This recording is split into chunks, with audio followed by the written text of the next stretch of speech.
गणना अध्याय 13। भेदियों द्वारा उस देश का भेद लेना। यहोवा ने मूसा को आज्ञा दी, भेद लेने के उद्देश्य से अपने कुछ व्यक्ति कनान देश को भेज दो। कनान जो मैं इज़राइल के घराने को देने जा रहा हूँ, हर एक गोत्र से एक एक प्रधान को भेजना। फिर मूसा ने यहोवा के आदेश के अनुसार इन्हें पारान के निर्जन प्रदेश से भेज दिया। ये सभी इज़राइल के घराने के प्रधान थे। उनके नाम इस प्रकार थे: रियूबेन के गोत्र से जक्कूर का पुत्र शमुआ, शिमोन के गोत्र से होरी का पुत्र शाफात, यहूदिया के गोत्र से येफुन्ने का पुत्र कालेब, इसाखार के गोत्र से योसेफ का पुत्र येगाल, एफ्राइम के गोत्र से नून का पुत्र होशिया, बिन्यामीन के गोत्र से राफू का पुत्र पालती, जेबुलून के गोत्र से सोदी का पुत्र गद्दिएल, योसेफ के गोत्र से अर्थात मनश्शे के गोत्र से सूसी का पुत्र गद्दी, दान के गोत्र से गमेली का पुत्र अमीएल, आशेर के गोत्र से मिखाइल का पुत्र सेथूर, नफ्ताली के गोत्र से वोफसी का पुत्र नहाबी तथा गाद के गोत्र से माकी का पुत्र गेउएल। ये नाम उन व्यक्तियों के हैं जिन्हें मूसा ने उस देश का भेद लेने के उद्देश्य से भेजा था। मूसा नून के पुत्र होशिया को यहोशू बुलाते थे।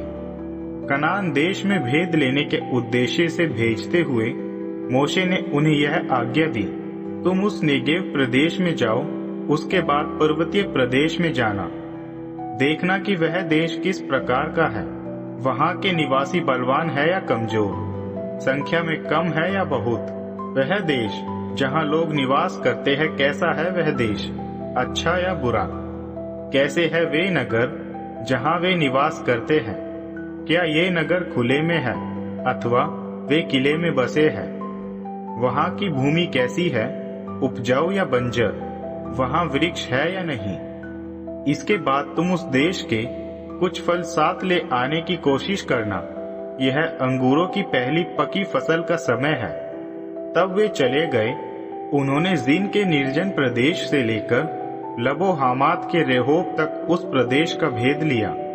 उन लोगों ने जब नेगेव में प्रवेश किया, वे हेब्रोन पहुंच गए, जहां अनाक के घराने के अहीमान, शेशाई तथा तालमाई निवास करते थे। हेब्रोन नगर मिस्र देश के जोवन के 7 वर्ष पहले बन चुका था। इसके बाद वे एशकोल घाटी में जा पहुंचे। वहां उन्होंने एक डाली काट ली जिसमें अंगूर का एक ही गुच्छा था। इसे उन्होंने एक लाठी पर लादा और 2 व्यक्तियों ने उसको उठा लिया। इसके अलावा वे कुछ अनार एवं अंजीर भी ले आए। वह स्थान एशकोल घाटी के नाम से मशहूर हो गया, क्योंकि इज़राइल के घराने वहां से वह अंगूर का गुच्छा साथ ले गए थे। 40 दिन के बाद वे उस देश का भेद लेकर लौटे। खोज का वृतांत।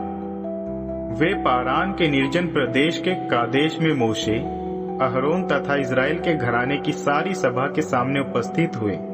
उन्होंने उस देश के फल उनके सामने दिखाते हुए सारी सभा के सामने अपना संदेश रख दिया।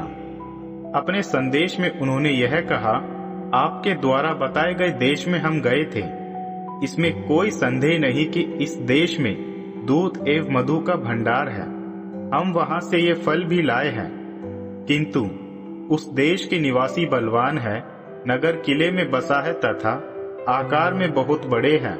इसके अलावा हमने वहां अनाक के घराने के लोग भी देखे हैं। वहां नेगेव में तो अमालेक का निवास है तथा पर्वतीय क्षेत्र में हित्ती, यबूसी तथा अमोरियों का, समुद्र के पास वाले क्षेत्र में तथा यरदन के इस ओर कनानी निवास करते हैं।